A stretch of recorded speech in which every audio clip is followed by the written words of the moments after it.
mo pè lẹ́ni tó wá bẹ̀ jà ń bẹ̀ tó fi dúró lẹ́ni tó lórí burúkú ẹ̀ sọ̀rọ̀ lábẹ́lẹ̀ aláwọn lẹ̀ mọ́lẹ̀ àwọn ẹ̀ ti wá gbé sókè ńsìn èmi ló fẹ́ fi bú kóró gbá lẹ́nu ẹ̀ wo lórí burúkú ọmọ àtọ̀hún rìn wáyìí gbogbo àrùn ló pé sí ẹ lára paná ojú kan tànkan ọmú àlè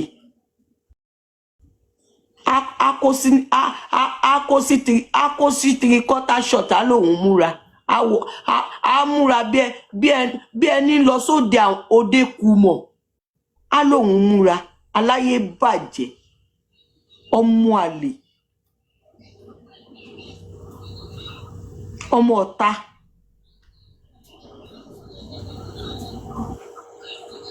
kí bá tiẹ̀ gbọ́ tèmi ọ̀rọ̀ Mohbad ló gbé mi síta ọ̀rọ̀ Mohbad ló sọ mí dẹni tó ń sọ̀rọ̀ tó ń sọ gbogbo nǹkan tí mò ń sọ yìí olórí burúkú ti ẹ̀mí bá ẹ̀ ń bẹ̀ ni Ellen ọmọ ìyá wèrè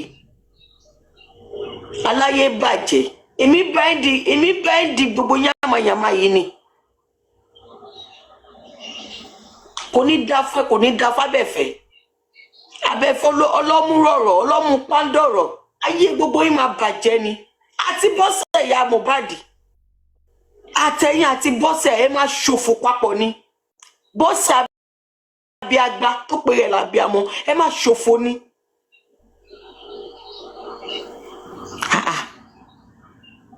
Onímọ̀ ń bú Bọ́sẹ̀ kò tó kí ń bú Bọ́sẹ̀ ni kò tó kí ń bú kí sọ pé kò wá justice ó rò pé mi jẹ́ ẹ̀yin ni tẹ máa rú òótọ́ tẹ máa fi rọ́ọ̀bù mọ́lẹ̀ mo sọ fún yín pé olórí burúkú Ellen yóò wá justice sẹ́ MFM ò wá justice ó kàn ń waste time gbogbo yín ni. If you are on the phone, if you are hearing what they are saying tẹ bá ń gbọ́ nǹkan táwọn olórí burúkú yìí sọ nínú ilé ẹ máa lẹ̀ wọ́n lóko ni. MFM, Abefe, Osha, all of them. If you hear what they are saying behind the closed door, ẹ máa lẹ̀ wọ́n lóko ni. I've been saying it. Mo dẹ̀ mọ̀ kó tọrọ ẹ máa jáde níjọ́ kan. She is not looking for justice at all. She's not interested. She's far from justice seeker. I'll keep on saying it. Òótọ́ ẹ máa rí níjọ́ kan. Ẹ máa gbé yálà yá ẹ ṣépè lórí burúkú ọmọ àtọ̀hún rìn wá. Kí ni ìran Ìgbò náà máa ń ṣe náà? Business kan ni. Olórí burúkú lọ́bẹ̀ àwọn ọ̀run ẹ̀ lọ́bẹ̀ àwọn ọ̀run ẹ̀ tó wà ń kòtò mother and father wo ṣé mother and father olórí burúkú tó ń fọmọ wọn powó ṣé mother àti father tó ń fa ayé ọmọ wọn gbowó online kò ní dáa fún ẹ pẹ̀lú kọ́mẹ́ǹtì yẹn èmi á mọ̀ pé olórí burúkú ẹ̀dá ni gbogbo wọn èmi á dá sí èmi á mọ̀ pé ayé àwọn òbí yẹn bàjẹ́ tó yẹ èmi á dá sí èmi ò mọ̀ pé olórí burúkú ni wọ́n èmi ò mọ̀ pé inú kòkò dúdú lẹ̀fọ́ ẹ̀kọ́ funfun Mohbad ti jáde tẹ́mi bá mọ̀ èmi á wá dá sí èmi ò ní dá sí torí èmi ò kì í sí ń bi rádaràda àìlè bá wọn ṣe rádaràda náà ló jẹ́ kó máa parọ́ mọ́ mi tó bá jẹ́ pẹ́lú mi inú wọn ni àná ẹ fẹ́ gbowó àbí ẹ kò sí wàhálà ṣe máa lo platform tèmi náà but no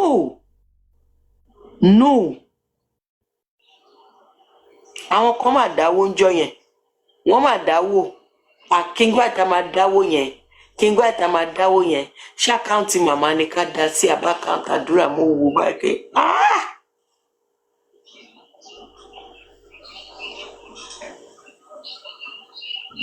King White tó ń maintain àdúrà tó ń maintain àdúrà ó mọ̀dí tó fi ń maintain àdúrà ṣé kò mọ̀dí tó fi ń maintain àdúrà ni ṣé tàdúrà bá búlò lẹ́ni ṣé tí ẹ máa gbọ́ tí ẹ máa ṣòfò ni tí ẹ ò lè ṣòfò Ọlọ́run má jẹ́ kí King White tún dàbí another Naira Marley ẹ lọ kọ́lẹ̀ King White tó ń du àdúrà sọ́tún tó ń du sósì lè jẹ́ bẹ́ẹ̀ gbọ́ ní voice note yẹn abẹ́ gbọ́ pé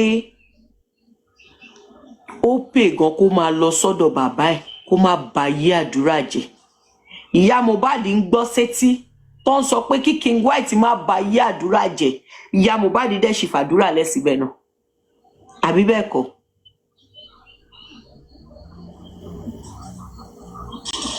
ẹ wá níyẹn ń wá justice fọmọ tó bí ẹnu ń wá ó gbọ́n statement yẹn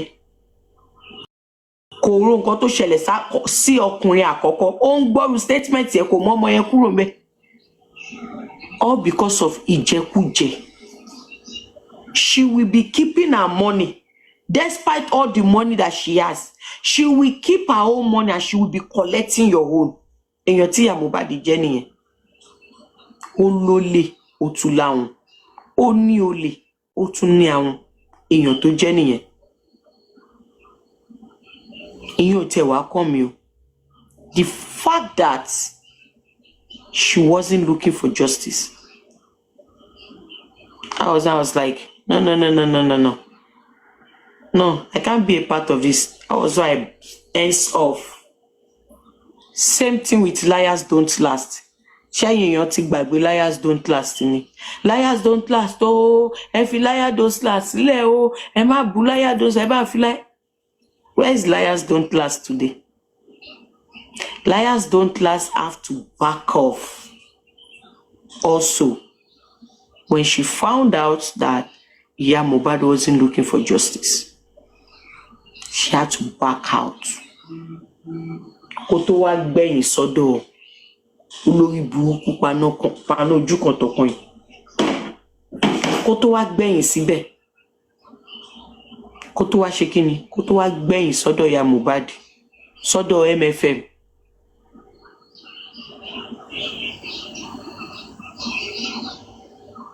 I paid for school fees. I paid for house rent. I paid for feeding allowance. Myself and that woman. And some other people too. Before those ones X out. Kí ni ìyá Mohbad fi san fún mi? Ó wá parọ́ mọ́ mi níta. Irọ́ ṣe ba iye family tí yín jẹ́ náà.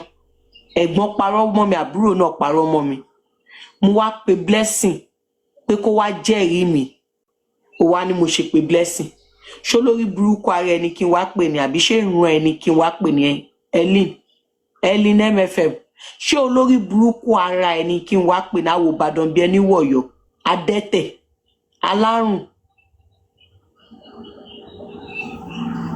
Àwọn ẹ̀ ò gbé sókè bó bá máa sọ̀rọ̀ àwọn ló fi ń sọ̀rọ̀. Olórí burúkú ìyàwó 419. Kò ní dá fún ẹ. Ellen MFM kò ní dá fún ẹ. Ó máa pasùn àì, ó máa ṣòfò ní.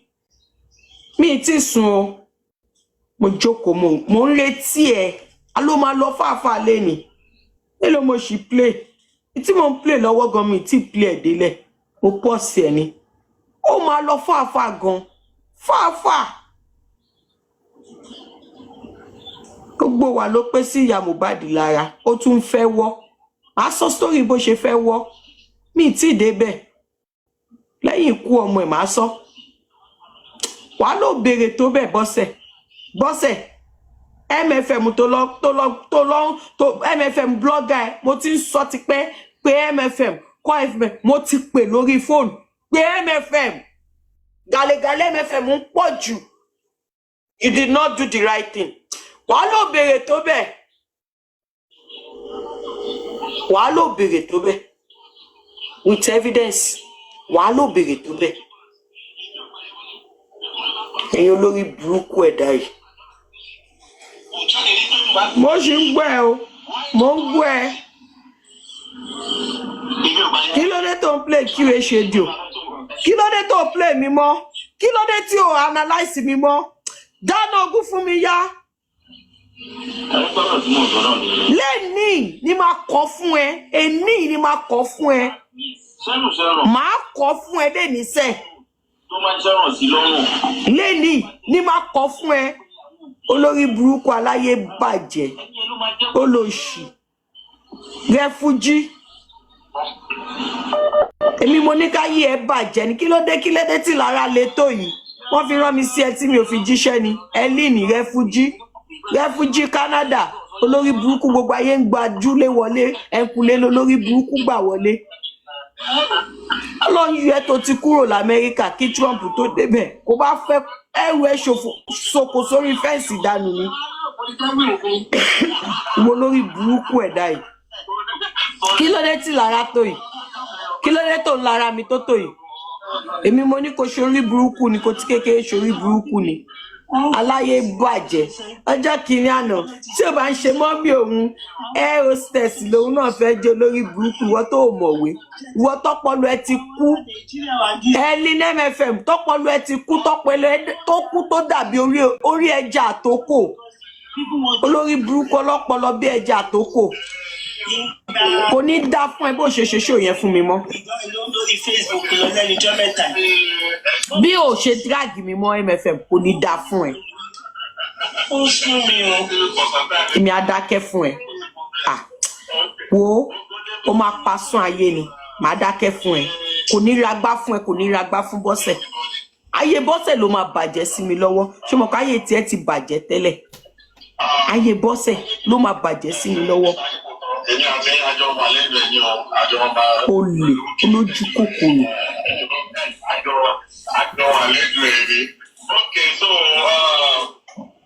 Mo ń retí ẹ o, mo ń retí ẹ kó o play show mi, kó o máa bú mi, káwájọ máa fúnra wa jẹ, kémi náà máa play àwọn tó wà lọ́wọ́ mi.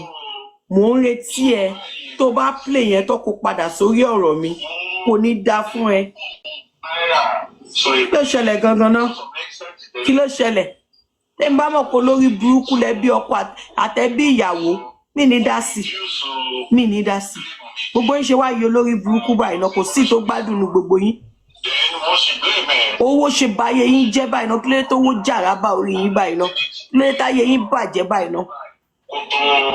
Oní mò ń búya Mohbad. Of course mo búya Mohbad because she's not looking for justice and she lied on me.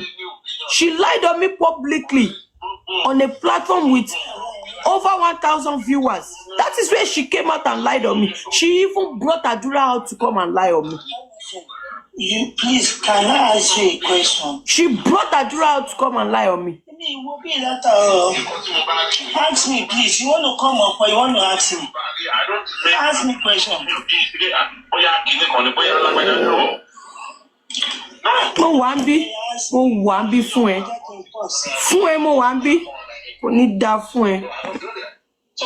Ìgbà míì mo kọ̀ mo kí. Tó padà sórí ọ̀rọ̀ mi.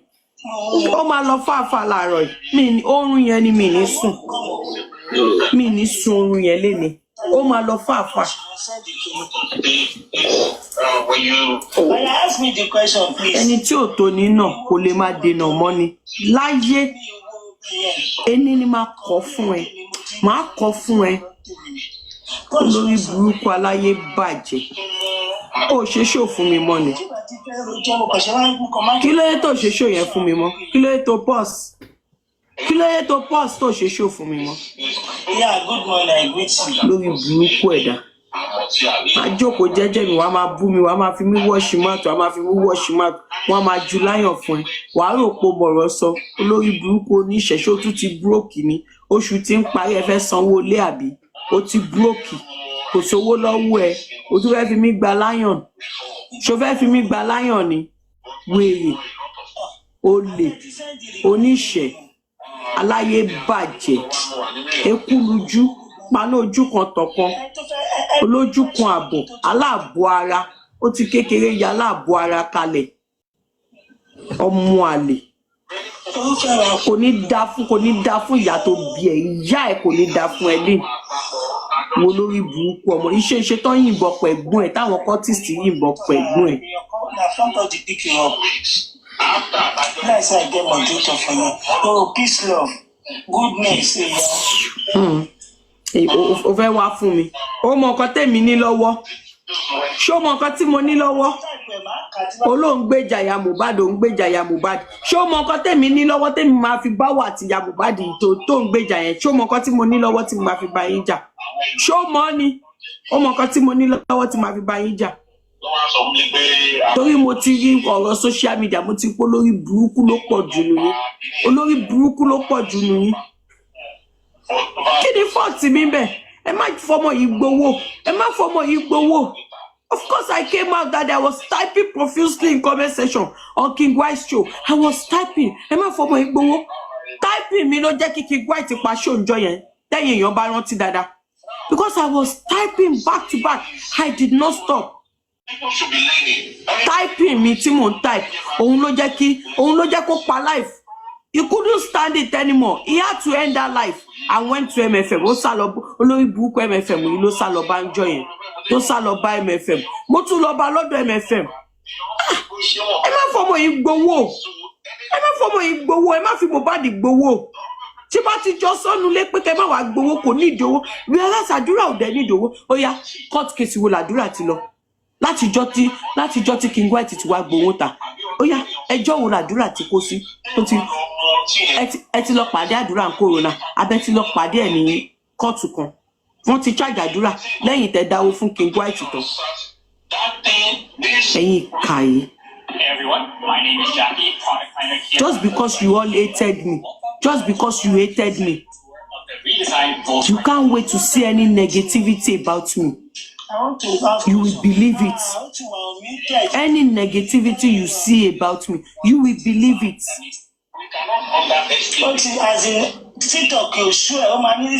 Owó Sàárà, owó Mugu, owó ọmọgọ̀, owó bọ̀lẹ̀ àtẹ̀pà, òun ni gbogbo ẹ̀yin tẹ́ dáwó dá. Ó ti fowó yín ṣara yín dín. Gbogbo ẹ̀yin tẹ́ dáwó out of jealousy, out of hatred. Gbogbo ẹ̀yin tẹ́ dáwó. Wọ́n ti fowó yín ṣara yín dín. Ẹ̀dẹ̀ náà ń wá justice. Àná èmi tún ń sọ. Kò sí nǹkan kan tí kò ṣépè tẹ́lẹ̀ gbé mi àtàwọn ọmọ mi iṣẹ́ tó máa ràn mí. Kò sí èpè tẹ́lẹ̀ gbé mi àtàwọn ọmọ mi iṣẹ́ sẹ́ tó máa ràn mí.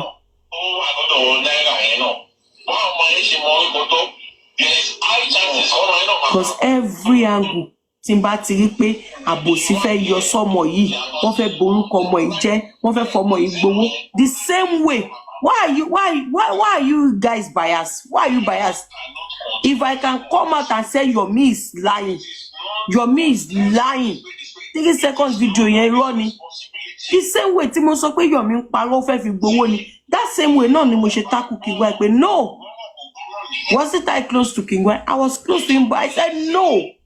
You don't need money. Adura don't need money. You are the one that want to spend that money. I tackled him too. Because I wasn't biased. Tó bá jẹ́ pé mi inú yín ni, ẹ máa gbójú ni. Mi inú yín gan ẹ̀yin àti King White ẹjọ́ máa plan ẹ̀ tẹjọ́ máa náwó yẹn lẹ́yìn. Tó bá jẹ́ mi inú yín. Wàá ló béèrè tó bẹ́ẹ̀. Jẹ́ kí n gbọ́ pẹ́kẹ́ kó tún bú mi. Wàá ló béèrè tó bẹ́ẹ̀. Jẹ́ n gbọ́ kó tún bú mi. Kó ló ń gbèjà ya Mohbad. Àbí kó ló ń gbèjà Blessing. Àbí kó ló ń gbèjà Àdúrà. Àbí Ṣadé. Kó wá bú mi MFM. Jẹ́ kí n gbọ́ kó bú mi. Èyí olórí burúkú ẹ̀dá yìí.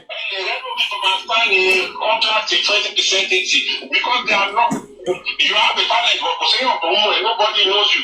Àwọn tó ń rí talent yẹn nínú ẹ̀kọ́ bẹ́ẹ̀ gbé jáde yẹn, wọ́n máa sọ pé they will buy you a good car, wọ́n máa fún ẹ ní kílé tó máa gbé, your life will change. They will now sign a contract 2080, 2575, 3070. They will sign a contract. You are not old, you may seem like big away, but for him to have this contract of 50-50, that's good. Lẹ́yìn nínú 50 ti tiẹ̀, nínú 50 ti náírà yẹn, ó sì máa lọ́wọ́ lórí ọmọ yẹn o. Bọ́tọ́ ní kò sanwó náà. Ọkọ yẹn kò lọ. Ọmọ yẹn ní kò sanwó. Ẹjọ́ ò sì gbìyànjú kéèyàn máa mọ̀ ọ̀dà. Àjọkẹ́ yìí ló dúró dé o. Èmi wà lára mi náà ṣẹ́ fọ́ sọ̀rọ̀ ìmọ̀ when we see the truth it is not talking to say it. Gbàrà tá ń sá síbí, wọ́n ń sá sọ̀hún, wọ́n ń sá síbí, wọ́n ń sá sọ̀hún bó ṣe máa wá justice fọmọ tí yín, ẹ̀yin fọmọ powó, ẹ̀ ń fọmọ powó. Ojú lágídí mọ́. Ọlọ́run kò ṣàánú wa. Ojú lágídí òṣì. Òkú ló ń bú yìí o. Ojú lágídí òṣì mọ́, bóyá gidi ló ń lára bàbá ẹni, we don't know. Ìyá. It is paining me, the more sọ̀rọ̀ báyìí, not because of wípé I understand. Ìyá ìgbọ́n tí pé mo kàn fẹ́ sọ̀rọ̀ nípa wọ́n ní kò máa fẹ́ yàn tí wọ́n ní kò máa fẹ́ tí ó ṣàwọn gbogbo kò lọ fẹ́. Ó lọ fẹ́. Ó tún fẹ́ ní Ikú Mohbad ló fẹ́ mi. èèyàn máa mọ fámìlì tó ní fámìlì. wọ́n tún bú wọn títí tí wọ́n tún bú òkú wọn dáadáa. àwọn fámìlì ìyàwó ẹ̀ ókè báyìí sí i olóńgbò sínú àká. wọ́n tún bú òkú. Naira does not have any 0.5%. láti sọ èyí dá fún ẹ lórí burúkú ọmọ ó mú àlè. I can only advise you. I can only advise you. You don't have to do this for the woman picking. Go and open your. The guy said he tried. Ó máa bá sọ̀rọ̀ náà ní ìdáhùn tí ó máa èèyàn tí wọ́n ṣì ń follow instruction ẹ̀ tó ń ṣe bó ṣe ń ṣe yẹn. Ẹ wá jẹ́ kó máa follow instruction ẹ̀ lórí owó ẹ̀. We don't know how it is yẹ́rẹ́ mọ ní experience téèyàn bá ti ń fa nǹkan jù àbó ti ń mọtí jù kò sí béèyàn ní òṣè ní máa ṣàṣìṣe tó máa padà often have to come back and say I'm sorry because ó ti wùwà tí ò ń ṣe títì àbó ti ṣe nǹkan tó jẹ́ kó ṣe ìlànà dáhùn. sí mi lọ́wọ́ olówó à ń pariwo ṣáàyíwo tó ń pa yẹn mi ò ní gbójú sẹ́gbẹ̀ẹ́ pé wù ṣé mo wà ń bí àbí mi sí ń bẹ̀ question tèmi ń bí nìyẹn òun kẹ́ ń pariwo because ó mọ̀ọ́mọ̀ ń pariwo bo question tèmi ń bí mọ́lẹ̀ kò fẹ́ dáhùn question tèmi ṣe get nǹkan tó ṣẹlẹ̀ nìyẹn ẹ̀yin pé kà làwọn ilé. She knew. Even though people say, I don't know you are recording, she knew you were recording. She was just being active. She knew that the protocol can't be like a coward. Recording by my daddy. She knew. She doesn't want to stand like a coward. I really come and say, my yellow leaf, what are they? One parrot by my blue, one picking back on a blue, justice. Ojoko was a okoi, at any time, okoi. Ọkọ ẹ jẹ́ pé àwọn fámìlì gan tó jẹ́ fámìlì ọkọ ẹ gan lè sọ pé ṣé bí ìyàwó tó fẹ́ náà lélẹ̀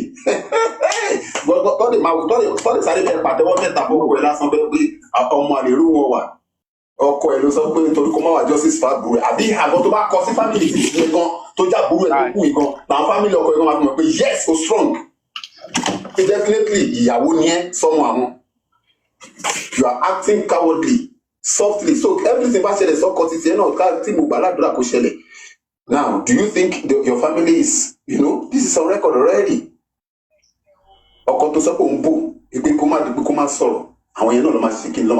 Dragging. I just pray nothing happens. To the person myself Mohbad in by none. See one now hope she is me by see. Kilo fe ko ani mi ni sun. Mama play sia ni. Síá ibi tí Blessing gan ti sọ pé Bukky Jesse ti lórí bàbá òun mo sì máa play bẹ́ẹ̀ náà síá ni màá play evidence in our water.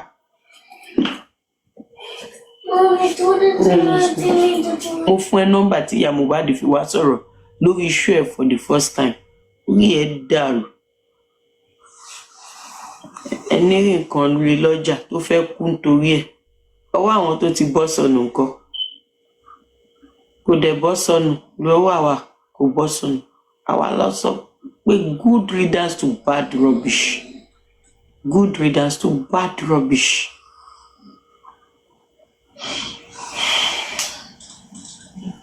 A sọ pé òun gbèjà ìyá Mohbad òun tákù mi òun gbèjà ìyá Mohbad òun wá fún mi why did I call Blessing? Mi ní pé. But for the fact that the boy was not buried, as far as I'm concerned, he said, no. Like everything has to go on social media. You don't care. I don't bloody care. Attitude could come. You don't jebe. Our attack is a family, but boy, go. We are feeling bad. I want me one social media. Talk about one lodge restaurants control social media. I want me don't me. Tell you a picture on social media. Video wọn kan kò sí lórí social media ọkọ wọn ò dẹ̀ kó ọmọ wọn ò so tẹ́ bá ń sọ pé social media nìkan ni ayé wà ìyẹn kò sí nǹkan tó ń jọ bẹ́ẹ̀. I don't care attitude ni mi ò rán ẹni tó ti kú iṣẹ́ mi ò rán egún iṣẹ́ ló ń jẹ́ bẹ́ẹ̀. The boy is still in the morgue ó wà ń bẹ́ẹ̀. Tẹ́ bá wo fídíò ẹ̀ báwo lẹ ṣe ń feel because àwa tá a family tá a mọ̀ orí tá a bá wo fídíò ẹ̀ gan-an feel bad. Ó ṣe wá bẹ́ẹ̀ ní pé Nàìjíríà sọ dídí ọmọ nù. Ní pé Nàìjíríà sọ nǹkan ńlá gan nù. Ó ṣe wá bẹ́ẹ̀ ní pé Nàìjíríà lose big thing. Ó ṣe wá bẹ́ẹ̀ ní pé society ti sọ nǹkan nù. Wunmi decided to come out of depression because Josie is deliberately keeping more in the mug. Wunmi decided to come out of depression. Social media ní depression, not depression ti máa ń kúrò lára ẹ̀. Ṣùgbọ́n social media, only depression ti máa ń kúrò lára ẹ̀ àbí. And then sis, àbí Rolayo, if Wunmi is trying to come out of depression, then why do you have to be supporting Wunmi and go against what Baba Mohbad is doing? We don't have to talk about both of them then. We have to leave where Baba too is coming out of depression. Let us just, well, to get to bottom also, what I have problem with in the way I want to condemn what Wunmi is doing, I want to support what Baba is doing. It's not okay. They are both doing the same thing. What I have problem with in the way, nǹkan tí Wunmi ṣe yẹn kò dáa, nǹkan tí Baba ń ṣe, Baba mọ̀ bí Baba ṣe fẹ́ mọ̀ náà, it's not good. Bí Baba ṣe mọ̀ nìyẹn, ẹ wò pé Wunmi náà ṣe mọ̀ nìyẹn. Tẹ́ bá ní bí Baba ṣe ń grieve nìyẹn, that is how Wunmi grieve too. You say, man, if so, Baba keep him for 5 years, so she should stay off social media for 5 years. When Mohbad was alive, did you see Wunmi on social media doing this she's doing? No. When Mohbad was alive, have you ever seen Baba Mohbad on social media doing what he's doing now? No. Are you telling me that they were not living life then? Mm-mm.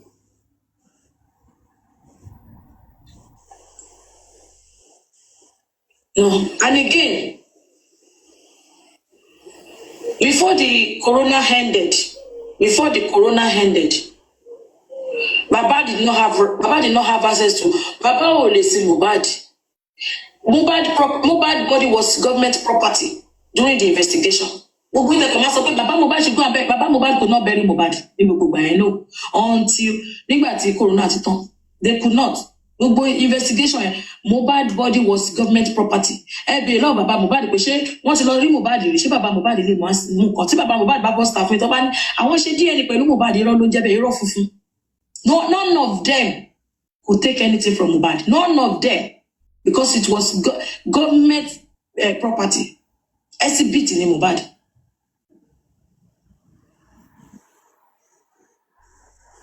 Exhibit. You say she has an IG account when Mo was alive. Yes, she has an IG account when Mo was alive, but she's not doing what she's doing right now because you have to give the respect. They are bad bimo. I want to learn more. Think about your mama. She bimo. She now mommy one. Doesn't make sense. It's still in the mug. Still in the mug. If Wunmi doesn't come out to market a week, how will he eat? We are not talking about selling. You're doing your business. You're doing your business is different from you're going to restaurant, you're eating, you're doing video. As what? For what? For who? I don't care. Anybody can come for you. Ṣé kó má jáde ni? Kó má jáde lẹ́yìn ọdún méjì àbáyé délé bàjẹ́ ni. Ẹ̀yin bàbá, ẹ má sọ̀rọ̀ nípa nǹkan tó ṣe.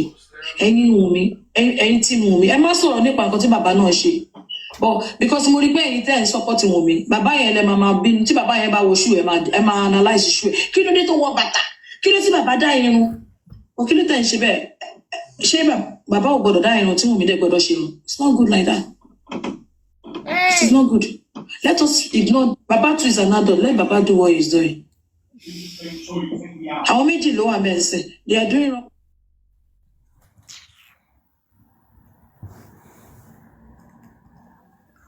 Oh, kí ló ṣe fóònù yìí?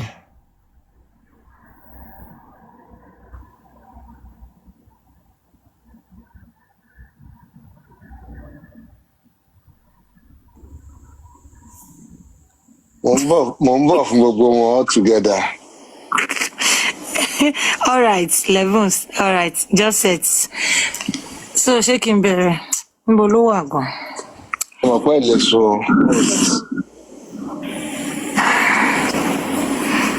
manipulation and tricks, and you saw people say no, ẹja lọ Benara, ẹja lọ ṣègbà ẹja ṣàwo, and when you got the response back, But even Naira where right now, up to now, he has not responded. He has, at least I was expecting them to come out and say, it is AI, it is fake, it is Igba, it is Awo. So that, boya to ba tie wa ko wa deny ẹ no, there may be something more shocking, or wa le hit one again. And for all the bloggers, everybody claiming you love Mohbad, is it not a shame on you that you would hear Mohbad speak his own side of the story? You heard the side of Naira Marley's his lies. You were almost running to him to beg. Now you heard Mohbad's side of the story. Who have you apologized to? Have you apologized to his widow? Have you apologized to his innocent child? Who have you apologized to? And the stupid boy, very dark man, who have you apologized to? I learned you did a video saying, no, Baba Mohbad was right all the while. But which Baba Mohbad was right? The Baba Sorry, Mohbad has... Naira Marley, pé àwọn tó bá nìkan phone. He said that today. Ṣé kò funny? Òun ò tiẹ̀ gbọ́ rí. Ó lóun ò gbọ́ rí. Naira Marley or Sam Larry? Petition. Àwọn méjì àbí sorry, Sam Larry. Pé òun mọ̀ pé ó kọ petition mọ́ Sam Larry. Yeah. Fún Náírà ló sọ pé òun mọ̀. Then ṣé kò bá fún Naira ni ṣèbí Sam ló kọ rí. Yeah, he didn't write petition against Naira Marley directly, but he wrote against Sam Larry. And Sam Larry is an agent for Naira Marley. So it definitely is not rocket science. Anybody, a primary school, whatever, can work that out. Okay, yeah, continue now. We'll get there. All right. To kúrò ń bẹ̀ o. Okay. Even from the onset, you can see they came to deliver a message. That's Gabi, Naira Marley through Gabi. They wanted to get him on record to say some things or to deny some things, or for them to try and put out some information and put it on record. But at the end of it all, none of this worked. Because you can see Gabi stating like, he's not aware of what was going on. Gabi was in that group chat, the Malian group chat. Gabi is in that group. Gabi saw everything going down there, and Gabi still was asking, what was happening? What's happening? How are you doing? Now that's just like a week after this whole incident. Then, but we were working for like a week. The condition take place. You can see that Gabi is she's feigning innocence there, like she doesn't know what's going on. And for Mohbad, he was saying for him too, he didn't take the banters on the back and forth, the bullying on the chat. He didn't take it serious. So that's why I said, nothing serious with the chats. But it's not like nothing serious happened after the chats. And he went there to explain himself to Naira, thinking he will get some form of coverage from him, some form of protection. After all, he still signed under their label. At that point, he was still working for them. So how would you not expect at least some level of protection from somebody who is supposed to be your boss? Somebody who is earning a lot through your work. You would expect that, okay, now, at least he's there. He must have called him, because I don't think he would just decide since he wants to go and meet Naira. Naira is the boss. One way or the other, there's this expectation that the boss are always busy. So he must have called him. He must have informed him that, oh, Baba, I won't come. Boss, I want to come and see you. So whatever happened there, you will know that from there, you know that it was they were prepared for his coming. They were ready that, okay, guys, Mohbad is coming here. The gbogbo plan kìtọ́nà làmú wọn lórí yẹn, wọ́n ti make arrangement yẹn sílẹ̀. Arrangement has been made on how to cause trouble, on how to start the fight, and how to end it. Would it not be surprising that of everything, Mohbad stormed your house with people to fight to cause trouble, and suddenly that's it. You cannot record it. But then every other thing you can record and show us the evidence and post online. And when you know this boy entered your gate with some boys and they are coming to cause trouble, and because they can overpower you guys, we want to assume that now. Otherwise, báwo làwọn méjì, even àwọn mẹ́ta, àbáwọn mẹ́rin gan, tó ẹ máa lórí láyà tí wọ́n storm nínú ilé ẹ with the boys tó máa ń wà bẹ́ẹ̀ at every point in time. So, but then they came with just 2 guys. If they have stormed the house to come and fight, knowing that you guys, you're already having an issue with him, he has already called you out online, you've tried to debunk it, you've called him out too. Will it not be sensible? Will it not be wise at that point to pick up your phone and record? That's okay, but Mohbad is here to cause trouble again. But that recording didn't happen because the boy was not there to fight. He wasn't there to cause any trouble. He only came to express himself. He only came to let you know what he's going through, thinking you are still somebody who will listen, somebody who wants something good for him. Eja, continue, Yami. The bros stick to start eating guys that came with me, and that was how everything happened. How would they just? I don't understand. How did that start? There is a video. I got. Their argument. There is no argument. I didn't even There's no argument. There's no argument. Oh, sorry, ma. They can't. They draw. Oh my God, there's really no need for any argument because they were prepared. They knew Mohbad was coming. So it was a plan. A plan was in place already. Yes, you would want to. It's a valid question like, how would they just start hitting you with stick? How would they just start fighting you guys without any argument, without anything? It is only possible when people have already made up their mind that. But boy said, just like Sam Larry came to when he was shooting his video, he had made up his mind. Photo step is even playing something must happen here. And that's exactly what happened inside that Naira Marley house there. They were prepared for his coming. So immediately they enter that house, of course, they know that something must happen to them before they leave. Please continue, man.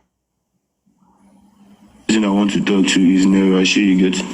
I didn't even come because you already bullied me in the chat, so I didn't say anything to him. I already talked to Nera. How far this is his obligation. The only reason why I'm talking to Nera is because I feel Nera is more closer to him, and they are like brothers, and Nera can even talk to him on my own behalf. Because me, I don't even have anything to say to him again since he talked to me that when he chat. I even said that. Oh, I will even take anything I can step in until you find another manager. I even said it in the group chat. Yeah, that was it. But later after that, it turns to like... Sorry.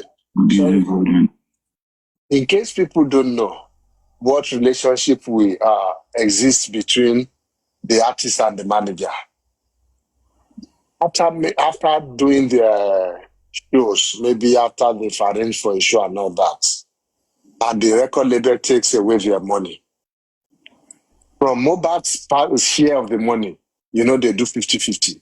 From Mohbad's 50% of his own money, he will still have to pay this manager. This same manager that was bullying him in the group chats.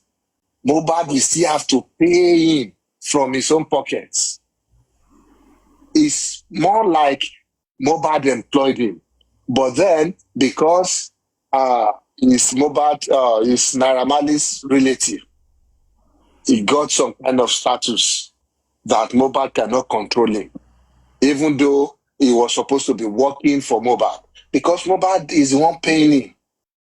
tó bá ti sanwó ẹ̀tàn owó ní owó Mohbad ní 50% Mohbad lọ ti máa sanwó manager lọ ti máa sanwó àwọn dancer tó bá jẹ́ pé Mohbad lọ ń dance fún directly owó anybody tó bá wà attach mọ́ Mohbad directly 50% is just for the company Naira Marley àti whoever is there in the board of directors. That 50% belongs to them. The other 50% Mohbad still needs to pay a whole lot of people. There are still people that report to him that he has to pay. So now imagine somebody you are paying, bullying you like that on the charts, talking to you like that on your charts, your employee talking to you that way. And he still doesn't want any trouble with him because it's easy. Imagine somebody you are paying talking to you anyhow. Are you going to go to them and start still having any discussion with them? But because, like he said, there's a relationship between this two-day guy, Naira Marley. And because also he feels, Naira Marley is still the owner of this record label. He should still have some form of control over this guy. That let me come and meet Naira Marley. That, this guy, I don't want him anymore. It's out of respect, out of courtesy, and maybe a little bit out of fear. Because the normal thing should have just been a form of communication to him. Baba, look for a job elsewhere. You're no longer, if you trust a complaint, they'll just tell the security, don't allow that guy enter the next day. But because he respected Naira Marley, more relationship to Allah anymore. Let me come and report this guy. Perhaps there might still be some kind of mending. There might still be some kind of resolution to this. Because for him at that point, it was a no-no for him. You can't talk to me that way on the charts. What kind of relationship are we going to continue with going from there? There's no relationship at all. How can I trust you to manage me well? How can I trust you that you will get me the right shows, the right collab and all that? So at that point, Mohbad was done with Tunde. He only wanted to let Naira Marley know.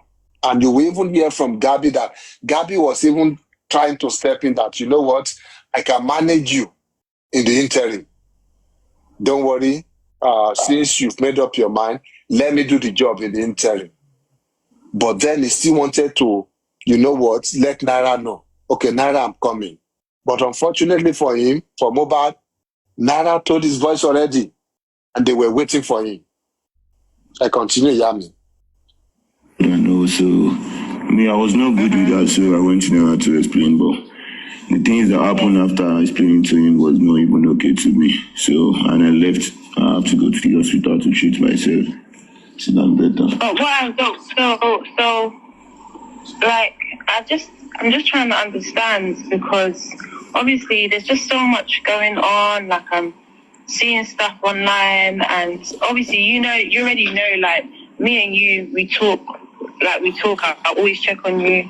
So I'm just confused, like, when I'm seeing all this stuff about, like, I'm confused too, for real, because I never expected that from every one of them, for real.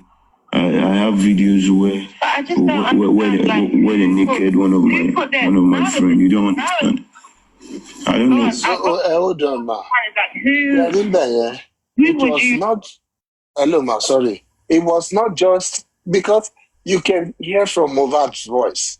It was downcasted, like he was not expecting it at all. That what came after him trying to report Tunde and telling Naira that he can no longer work with Tunde, what came after it was even worse than the bullying that happened on the charts.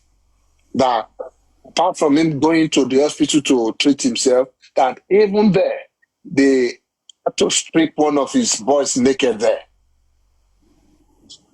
Imagine such humiliation. Imagine to what extent, how many men will be able to hold another man and strip him naked. You know that in that house that day, Lady Jetta, you would have nothing less than 10 able-bodied guys there.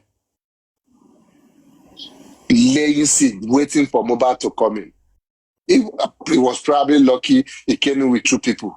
I'm sure Pawon Yeni Ofaraje, most of other Yaton Gombaje.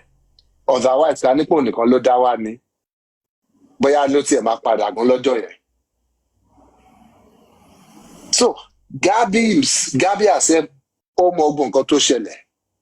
Because you are Naira Marley's manager, of course, you would have asked, or Naira would have told you what happened. So why are you now trying to, you're confused, you don't understand? You understand. You're only trying to see have Mohbad tell his own side of the story so that you can pick holes in it. And you will see that that's what she was doing all through that call. Anything Mohbad says, she wants to look for some form of justification why that thing happened to Mohbad, or some form of excuse for Naira Marley and his boys. That is what Gabby was doing all through on that call, looking for justification or looking for defense or excuse for Naira Marley. Please, people feel free to jump in. It's not like I'm the only one doing this thing. And to any anything to contribute, please. So let's continue, ma. Gbádùn yín lọ́kọ mi. Let's continue.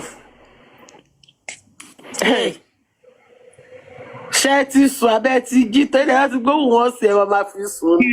Let's continue to play. Fighting me for real. So be my mind Okay, when I was no, yeah, Tunde and Shay and every one of them before shooting I came into the matter. Everybody, they have seen, and there's one fair guy like that too. And at the same point, I was not doing anything. I was talking to them. Can't you see all these guys? Look at what they are doing to these 2 guys that came with me. The other one was a dancer, and the third one was a producer. I'm not even talking about the people that you're with. Me, I'm talking about you specifically because I don't know them, unfortunately. They fought me too. I was trying to make a video. This yellow guy eats me on my face. So everything, me, I'm not a baby too now, you know. You can't eat me and I'll be looking at you. Yeah, what do you say? Who's the yellow guy? I don't know his name. I don't even know who he is. I just know he's always with him. Never like that. Mm-hmm. So I never was there. I was even telling him that this is not supposed to be going on here. And can you just talk to all these guys? They already told one guy trouser. They collected his phone. For real. But I'm sure that if that was happening, like Nara wouldn't watch anybody put their hands on he was there. Hold on. Ọ̀dà àpò ọmọ Gabby gan ló tiẹ̀ máa bí mi níjù lálẹ́ pẹ̀lú kíní tí mo tún gbọ́. Ẹgbọ́n kan tó sọ ń bíbẹ̀ yẹn, as if pé Mohbad was just framing up the story ni. Look at the way she was even framing, constructing her words. That I'm sure, like she's sure if that was happening, Nada would not just stand there. Meaning, it's either it wasn't happening or Nada was defending him there. He was creating some absolute there that was contradictory to Mohbad's side of the story, and you were not there. You are just here to listen to a story and to try and see if you want to find a resolution to it. So from here, you will know that this girl obviously outside the story in Naira. What does he decide the lorry bounce and do it? And they just want to limit, they want to control the exposure there. That's what they're trying to control. Also, when we naked the of our trouser and phone, even Mohbad himself was trying to report. And he said one of those guys came to hit him in his face. Nara was standing right there. I am sure he will have that silly smile on his face there. I am sure that is, I can imagine him looking at Mohbad like that. I tell you now,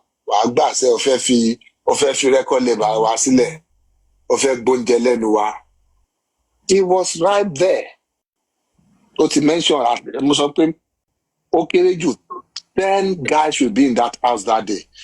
Láti lè perpetrate nǹkan tó ṣe lọ́jọ́ yẹn. Please, nínú àti mo bá lè rántí, wọ́n rántí Túndé, this stupid manager.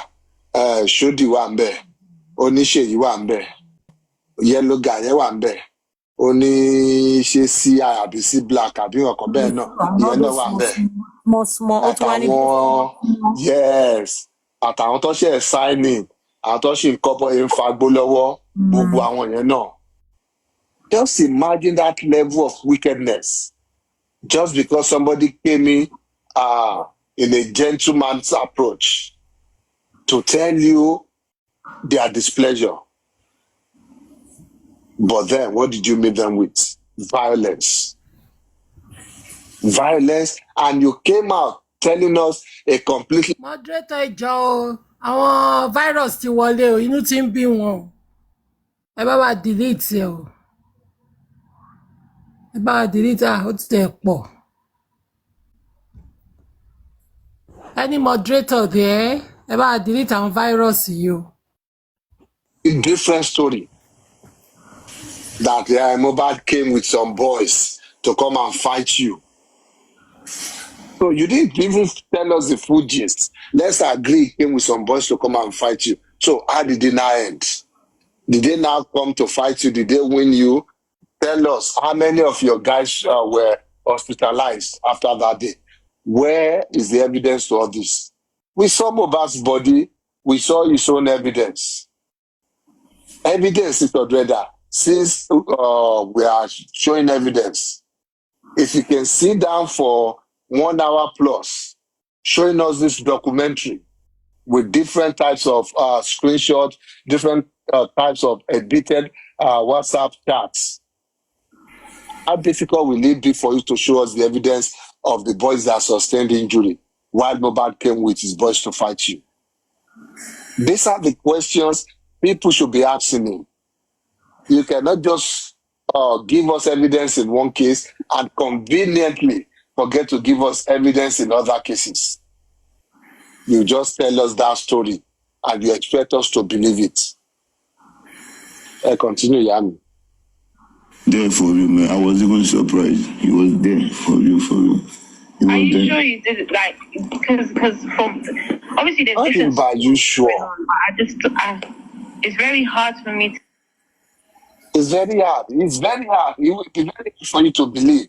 Since you already have a narrative you're trying to sell to him, it's more like you want to convince him that whatever happened that day was a figment of his imagination. Like it never happened. Like, oh, Mohbad was just having a bad dream. That everything he thought happened only happened in his dream. That's what you're trying to convince him. Trying to let him know so that the boy can now start thinking, yeah, and I thought that happened though. I thought I sustained some injury. I thought I went to the hospital. Imagine that level of gaslighting. Imagine. The guy didn't even know. He was still talking with her freely. Thinking, maybe this person can at least provide some form of, even if we're not together, at least some form of solution, some form of resolution to all this. Nobody didn't know that. Even this girl, she's only coming to do this job. You can see that they have opened this dry cleaning business even while Mohbad was alive. Gbogbo business tí VDM ṣe wá jẹ́ director àti CEO this dry cleaning business. The business was opened then while Mohbad was alive. And the purpose is still simple. It's still the same thing as today. Make Naira Marley look like the saints. In what world would a CEO of a record label sit there watching his artist being, not just being disrespected, being pummeled, being beaten to stupor, almost stripped naked? Tell me, what kind of CEO, what kind of record label boss would do that, if not an evil one? And you want to come out and whitewash that same person, try to come out and paint him like the angel for us. Somebody we should all start saying we are sorry to. Let's see how that we land. Let's see how that we go. For me to kind of like even picture you won't believe it. you know you were not there, so you will never believe. Even me, if I knew something like that would happen, I wouldn't. No, I continue. Of course, she was never there. But then she was trying to feel like, I used to avoid she knows problems. everything. If I knew something like that would come up, why would I go there? I went there just to speak my mind up to him and let him understand this is the present situation. I need a manager, and this is the reason why I need a new manager.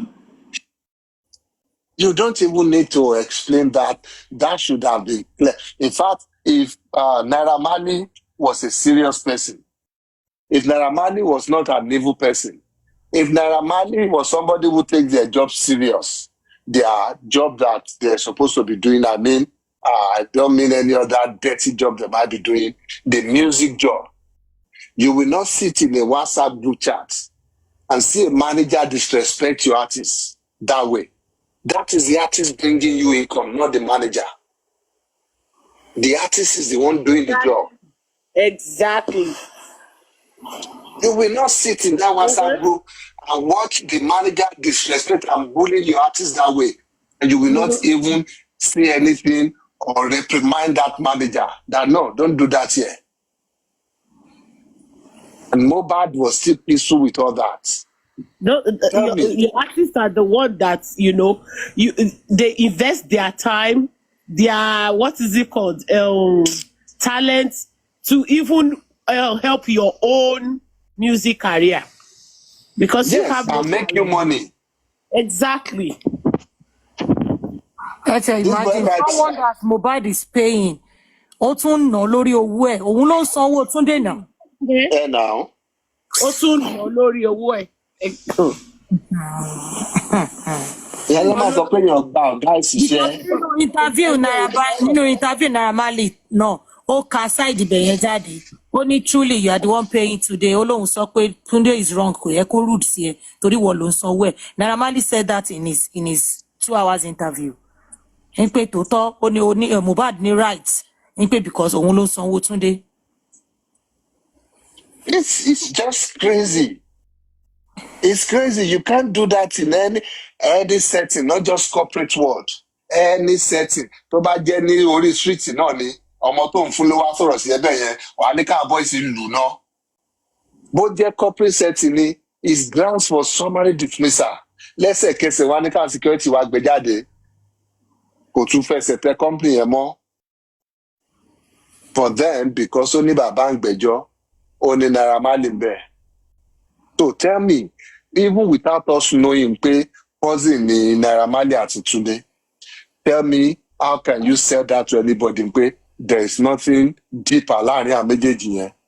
Bí Naira Marley sì máa tí ò fi jẹ́ pọ̀ gan ló máa kọ́ sáàkì Túndé yẹn gan. Ní pé Túndé, if this is the case, mo tiẹ̀ fẹ́ rí ẹnu lé mi rárá. I don't want to see you close to my record label. Tó bá máa bá pop at that point, Mohbad was more like your only source of income. Your top artist. You should have even made that decision for for Mohbad. Tunde, I don't care whatever you have going with Mohbad. I don't want to see you in my surrounding anymore. That should have been if there was nothing lying immediately. There was no relationship and all that. And even if there was relationship, you won't own a company and wàá sọ pé nítorí family member kan ordinary àwọn òṣìṣẹ́ ẹ̀gan employee ẹ̀gan, you won't allow your family member just come and rubbish them that way because you let your family member know this is work, they're doing their job. Not to now talk of somebody making you millions both in naira and dollars, and you will stand there, it will be disrespected on the chat. It will still come there. You will still allow him to be bullied and beaten up physically. And you're making it look like, oh, Mohbad was the aggressor. And you know that's the same story. See, very dark man, push. Toffin building, shey they smoke this one, shey they do this one. Nígbà kan lè sọ pé tó bá ti smoke ìtàn, nìkíní ẹ̀kọ́ máa dé jẹun sí lórí. Lákọ̀ọ́dé débẹ̀ sí lọ bá àwọn èèyàn jà. Tell me, is it that our people are dumb or what? or they just even man taking your stupid me. Otherwise, it is glaring. Tell me, how can Naira Marley paint himself